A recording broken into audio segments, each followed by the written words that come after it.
Saber, entender, compreender, conhecer, descobrir, ouvir. Bandeirantes Acontece.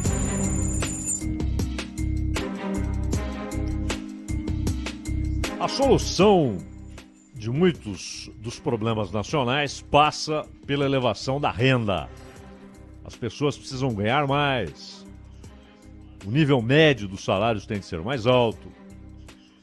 E elas vão então consumir mais. E haverá mais emprego, porque o comércio venderá mais, empregará mais gente, demandará mais da indústria, a indústria empregará mais, ainda que seja indiretamente, porque quando ela coloca robôs naquelas que já usam a robótica na produção, vão empregar gente na linha de produção e de concepção de robôs. E todo mundo vai demandar mais matéria-prima, os fornecedores serão acionados. Isso mexe com tudo, mexe com transporte público, transporte privado. Isso faz a economia andar, se mover. E entra então naquilo que é o círculo virtuoso, né? Muito emprego, salários mais altos, renda maior, mais consumo, o governo arrecada mais, o governo do estado, o governo do município, com o imposto sobre serviços, o governo do estado com o imposto sobre circulação de mercadorias, o governo federal com o imposto sobre a indústria, imposto sobre a renda, todo mundo ganha. Mas o que se vê no Brasil é um achatamento dos salários. E esse achatamento, é bom frisar, não começou com a pandemia. A pandemia agravou, porque ela aumentou o nível do desemprego, ela lançou mais gente na rua, ela provocou também por incompetência de governadores e muitos prefeitos quebradeira, fechamento definitivo de portas e mais gente perdeu emprego. A atividade econômica parece gado, né? Tentando se manter em pé, caminhando na rua, né? Quase não sai do lugar e tromba com as paredes e portas, não sai do lugar. E com alguns retrocessos, o inevitável, inclusive provocado pela pandemia, de 4,5%, mas o problema é que foi um tombo para quem já estava no buraco e começava a ensaiar a saída do buraco, a olhar qual a parede menos íngreme, para que pudesse tentar a escalada. E aí veio a pandemia e foi uma porretada, jogou a economia de novo lá embaixo. E o Brasil já precisava, há anos, de um crescimento forte, por anos e anos, 5, 7, 8% ao ano, para absorver a mão de obra. E não só aquela que estava no mercado e foi lançada fora, mas aquela que chega ao mercado todos os dias. Num país desse tamanho, com esta população que temos, 215 milhões quase de pessoas, e você tem ainda uma população majoritariamente jovem, chegando ao mercado de trabalho e encontrando a dúvida, encontrando a ausência de perspectiva. No ano passado, os trabalhadores formais, o sujeito que tem uma relação formal com a empresa onde ele trabalha, carteira assinada e tal, ou então, se não é carteira, um contrato jurídico, algo assim, completaram 3 anos sem ganho real. O ganho real é quando o reajuste no salário supera a inflação do período anterior. Esse dado de que temos 3 anos sem ganho real, ele está num boletim, o salariômetro, divulgado hoje pela Fundação Instituto de Pesquisas Econômicas, a FIPE. E aqui vale a gente notar o seguinte: mesmo em alguns momentos em que considera-se que houve um aumento de salário, não apenas um reajuste corrigindo de acordo com a inflação anterior, na verdade, muitas vezes não há aumento de salário coisa alguma. Porque a inflação real é maior do que a oficial. Isso é invariável. A inflação real é maior do que a oficial. Por conta de uma certa defasagem na escolha dos itens que são mais ou menos estimados, na escolha do que será expurgado do cálculo da inflação, no peso, por exemplo, de combustíveis, no custo geral da sobrevivência das pessoas, no peso de alimento, no peso de aluguel, aliás, transporte. Você não pode considerar que numa cidade de 10 mil habitantes, 20 mil habitantes, 100 mil habitantes, o transporte tenha o mesmo peso que São Paulo, que Belo Horizonte, que o Rio de Janeiro, que Salvador, que Campinas, que Curitiba, Porto Alegre. Não tem. Nessas cidades grandes, o transporte tem um peso muito maior no custo de vida das pessoas. Então, a inflação nacional, ela é uma tentativa de aproximação, porque há diferenças consideráveis entre a inflação em São Paulo e a inflação em João Pessoa, a inflação em Manaus e a inflação em Curitiba. Diferenças consideráveis. Além disso, há a diferença por faixa etária. Aquilo que sempre lembramos aqui, pessoas mais velhas, na média, têm um gasto maior com remédios, com a saúde. Além daquela punição canalha, né, que é imposta a quem ousa envelhecer. E aí o plano de saúde joga a mensalidade lá em cima. Como quem diz, agora o risco de você usar é maior, então eu vou cobrar mais. Porque qual a ideia do plano de saúde? É que você pague e não use. Tudo bem, o ideal seria não usar, né? Que ninguém precisasse. E aí não precisava pagar também. Mas você paga porque precisa. Porque se houver necessidade de uma hospitalização num hospital particular, se o sujeito não for milionário, daí pra cima, né? Milionário, bilionário, ele não consegue pagar uma conta de hospital. Não tem jeito. E como o sistema público de saúde já é absurdamente demandado, até em razão da vasta pobreza que há no Brasil, do enfraquecimento da renda dos brasileiros, muita gente lançou fora o plano de saúde. Não posso pagar isso aqui não. Mas se precisar de hospital, eu vou no SUS, eu não tenho jeito, não tenho alternativa. Muita gente teve que fazer isso. E aí a demanda é gigantesca e não dá. O SUS acaba oferecendo um serviço que é precário, porque é uma demanda. A ideia do SUS é excepcional. Mas ele tem uma demanda que é gigantesca e cada vez maior por esse empobrecimento, essa perda de renda. Então, quem é mais velho tem um tipo particular de gastos e a inflação para aquela faixa etária é diferente. Tem mais. O Ronald e eu falávamos há pouco aí da periferia das cidades, né? Aí dependendo da geografia de cada uma, sejam os morros no Rio, os bairros afastados em São Paulo, onde há ausência do Estado, onde o Estado não dá as caras, onde muita gente só aparece quando é para pedir voto, e aí promete isso e aquilo, aquele negócio antigo, denunciado tantas vezes e que permanece. Também é diferente o peso da inflação. O rico, subiu o preço geral de alimentos. E aí o peso na inflação é de 2,35. Aqui um depois da vírgula aleatório. Tá tudo bem. O peso para ele vai ser muito menor. E o peso para quem amanhece sem saber se vai comer, se a família vai comer, ou como é que vai pagar a conta quando o salário vai acabando, e aqueles que nem têm salário, que saem dia a dia em busca da sobrevivência, qualquer aumento no que é básico na alimentação, estou falando de básico. Básico, ninguém está falando do preço do camarão, do bacalhau, né? Do que é básico.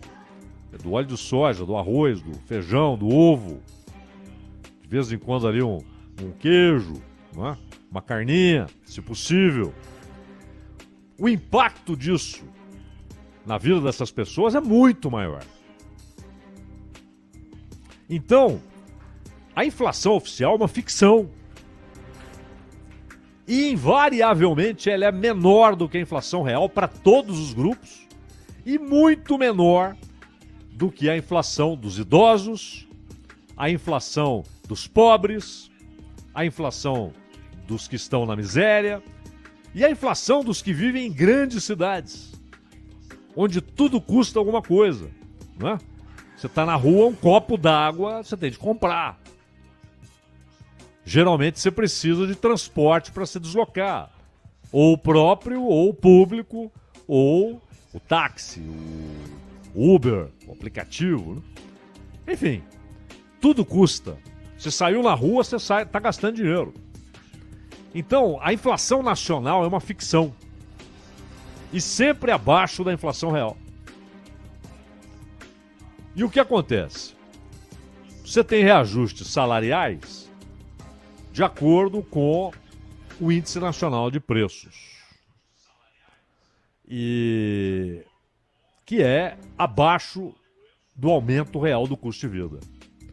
Qualquer um sabe disso. Qualquer um que vai no supermercado, na farmácia, na venda, no varejão, no armazém, sabe disso. O aumento é muito maior do que a inflação oficial. E também, até pela ausência de um censo, muita coisa que voltaria a ser considerada e outras que seriam expurgadas do cálculo. O censo define isso. Então, houve uma época em que o videocassete entrava lá no cálculo. Né? Isso não existe mais. Então, as coisas vão mudando e os censos mostram isso. O que as pessoas estão consumindo mais, aqueles produtos que entram no dia a dia de todo mundo. E aí você tem essa pressão absurda de combustíveis, eletricidade, também com influência dos combustíveis, porque usamos termoelétricas movidas a gás e o gás está muito mais caro. E vai ficar muito mais caro se houver um agravamento na crise da Rússia com a Ucrânia e com a OTAN. Vai ficar muito mais caro, porque há um preço internacional. Mesmo que você não tenha nada a ver com a história. Não, mas eu compro gás aqui na Bolívia. Não tem nada a ver com a Rússia. O parâmetro, commodity é assim, o parâmetro é outro. É assim com o petróleo, que também ficará mais caro, já está ficando mais caro. E se não houver uma solução sem tiros, haverá um encarecimento do gás e do petróleo. Agora, no Brasil, o salário médio é baixo. E ele está ficando menor. Não em termos nominais, é claro. Aliás, em alguns casos até em termos nominais.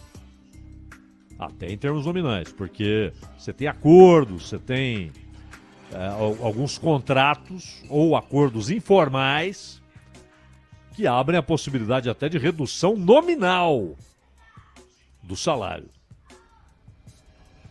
Mas, mesmo quem não tem a redução nominal, se ele, por exemplo, ganha lá na carteira assinada, você não pode reduzir o salário dele, você está fazendo a mesma coisa. Mas ele tem a redução do salário real. Porque o salário vale o que ele compra, o que ele adquire. Não é verdade? Então, se o sujeito ganha 5x e ele compra lá no supermercado, no armazém, no varejão, na farmácia, ele paga a eletricidade, o combustível, com aquele 5x. E aí, esses 5x daqui a 6 meses não compram aquilo que compravam, mas não compram nem 80% daquilo que compravam, quando você tem um processo inflacionário desencadeado. E aí, o reajuste que traz a inflação passada, esse é o index, a inflação passada, é o que determina o reajuste, ou um conjunto de meses, né? Você tem ali 12 meses que vão determinar, na época do dissídio, tal, vão determinar o reajuste entre as partes, aquilo que será reajustado no salário. Aquele reajuste tem como base uma ficção, que é a inflação oficial. Ele chega tarde e ele não recompõe a capacidade de compra do trabalhador. Ele não recompõe o valor real do salário. Isso vai se acumulando. Isso vai se acumulando ano após ano. A perda é permanente, é uma erosão. Isso provoca empobrecimento, como temos. Já era um fenômeno anterior à pandemia. A pandemia, como ela provoca uma devastação na economia, é claro, ela exacerba, ela amplia e ela torna esses efeitos muito mais rápidos. Mas estava tudo aí. Estava tudo aí. A variação mediana em 2021 ficou negativa em 0,1. Em 2020, ficou em 0. 2019, 0. Não é a média, né? Não é a média. E no caso da média, você usa o maior valor e o menor valor. E faz o cálculo ali. No caso da mediana, você pega o maior valor entre os menores e o menor valor entre os maiores. Então a mediana, ela tende a se aproximar mais do que de fato aconteceu nesse tipo de cálculo. Então, nós temos precarização do trabalho, da força de trabalho. Já temos uma longa história em que o trabalhador participa muito pouco da riqueza que ele produz. A participação do trabalhador brasileiro na riqueza que ele ajuda a produzir, ela é historicamente pequena, parca. Não é justa. Não é justa. Então, você já tem uma história, longa história, de salários inferiores ao que seria justo, ao que seria correto, ao que seria uma participação adequada de quem trabalha na riqueza produzida. E é claro, o empreendedor, o que compra as máquinas, o prédio, o que investe seu capital, ele tem de ter o seu retorno, tem de ter o seu lucro, sua remuneração. Então por que ele vai investir? Isso é óbvio. Isso é quase uma lei natural. Senão o cara não vai investir, é simples. O problema é que aqui temos a participação do que é contratado para ajudar a produzir a riqueza, a participação dele na riqueza, no produto final, é muito inferior ao que é justo, ao que é adequado. O Brasil, aliás, é um país que tem um salário mínimo menor do que o salário mínimo pago no Paraguai. E não dá para comparar a economia brasileira com a paraguaia. A riqueza que se produz no Brasil com a riqueza produzida no Paraguai e vários outros países, inclusive da América Central. Com salário mínimo, você dolarizando, né? E aí você pode fazer o cálculo direto ou considerando o custo de vida em cada país, que é também algo relevante. Qualquer que seja o cálculo, o salário mínimo no Brasil é vergonhosamente inferior ao de países muito mais pobres que o Brasil. E o salário médio é muito baixo. E aí você tem não apenas a perda do valor real do salário, porque a inflação real vai desaparecendo, vai ficando na história, ele tem reajustes quando tem, porque muitas categorias não estão conseguindo nem sequer o reajuste pela inflação oficial. Mas quando você tem o reajuste pela inflação oficial, você está perdendo porque a inflação real é maior. Além daqueles aspectos todos, né, aquelas peculiaridades de faixa etária, de local onde mora, da cidade onde mora, das circunstâncias da vida, que fazem com que um produto tenha um peso maior para A do que para B, ou na cidade Z do que na cidade Y. É óbvio. E, além de tudo isso, aqui o sujeito é uma sociedade que foi nos últimos anos, né?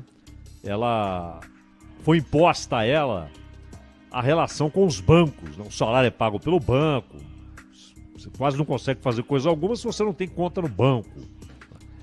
E aí o banco também entope o sujeito de taxas, de cobranças absurdas, e ele vai perdendo dinheiro, porque o salário dele é depositado lá. E aí vem uma taxa e come isso, vem uma taxa e come aquilo, aí ele fica sem dinheiro, aí o banco acena para ele aqui, tem um crédito. E no desespero, opa, eu preciso. Como é que eu vou pagar a conta? Não é? O cara já largou o plano de saúde. E aí ele não consegue pagar a conta. Uma hora ele vai lá no banco e fala... tá bom, eu vou pegar esse dinheiro. Não é? Ele não conversa com ninguém, ele faz tudo ali na máquina, no caixa eletrônico. E depois vem a conta, né? Vem aqueles juros absurdos e a dívida vai crescendo. Aí vem o governo federal e não corrige a tabela do imposto de renda. Desde Fernando Henrique, hein? Desde 96. Isso é um assalto, né? É um assalto. É o governo tirando do trabalhador indevidamente, levando o que não pertence ao Estado. Simplesmente não corrigindo a tabela. E essa não correção vai atingindo faixas e mais faixas. O sujeito que deveria pagar 10 está pagando 27,5. O que deveria estar isento está pagando 10. É um negócio impressionante. De todos os lados, como diz Elomar Figueira de Melo, tudo que juntei foi só para ladrão. Né? É um dos versos do gênio Elomar. Então, a renda está caindo, o salário está menor e não é que deixou de ganhar. Não é sem ganho salarial real. Não é só isso. A pesquisa afirma isso. Não tem ganho salarial real. Se fosse só isso, não, mas tem a recomposição. Tá? O poder, o poder de compra está mantido. Não tá, pô. Não tá, ele tá perdendo. O salário tá valendo cada vez menos. Ele compra cada vez menos. Ninguém vai lá, pega o salário e come o salário. O salário é paradigma, é meio de troca. É meio de troca. Seja usando o cartão, papel moeda. É para comprar coisas. Então, se com o seu salário, no mês de março, você compra menos do que em fevereiro, e em fevereiro menos do que em janeiro, na prática, você está ganhando menos. Seu salário está cada vez menor. E é isso que está acontecendo. Então, claro, a pesquisa é formal. Então diz, olha, o que temos é isso aqui. Há 3 anos não há ganho salarial real. Mas, na verdade, há perda de salário. O salário está encolhendo. E aí, qual é a saída? Não adianta a gente esperar que isso vai mudar pelas instituições que estabelecerão novos parâmetros. Pelo contrário, os caras querem precarizar cada vez mais o trabalho, a força de trabalho e a capacidade do trabalhador de negociar. Ele está cada vez mais com a faca no pescoço. Precarização. Essa foi a consequência imediata daquela reforma trabalhista. E até hoje o Henrique Meirelles a defende, o Rogério Marinho a defende. Precarização. Porque o empregador, que é também punido, mas ele é punido não é com o salário, ele é punido com os impostos. E em vez de tirarem impostos, veja que agora tivemos o quê? Vamos renovar a não cobrança de impostos em cima de folha de pagamento de vários setores que empregam 6 milhões de pessoas. Isso não é favor, mas é preciso que isso se torne definitivo. Não pode ter imposto em cima de folha de pagamento. A culpa não é do patrão, não é de quem emprega, não é de quem é empregado. A culpa é do modelo tributário. E eles não mudam isso. Ainda tem jornalista que fala, isso é subsídio para a empresa. Subsídio o quê, rapaz? São 6 milhões de trabalhadores. Mas o correto, mais do que alongar essa não cobrança, é acabar com essa cobrança numa reforma tributária verdadeira. Então era isso que devem tirar do ombro, do pescoço do empregador, do empreendedor, de quem investe em produção, devem tirar o peso do Estado. Mas não, aqui eles vão fazer uma reforma, vamos para cima de quem? Do trabalhador.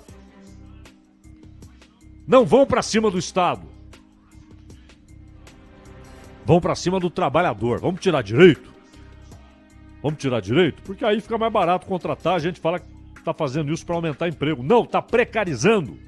Mas aquilo que de fato impede, esbarra a produção, inibe a produção, empurra muita gente para investir em renda em vez de investir em produção, é a carga tributária, é a falta de infraestrutura, é a burocracia, não é o trabalhador.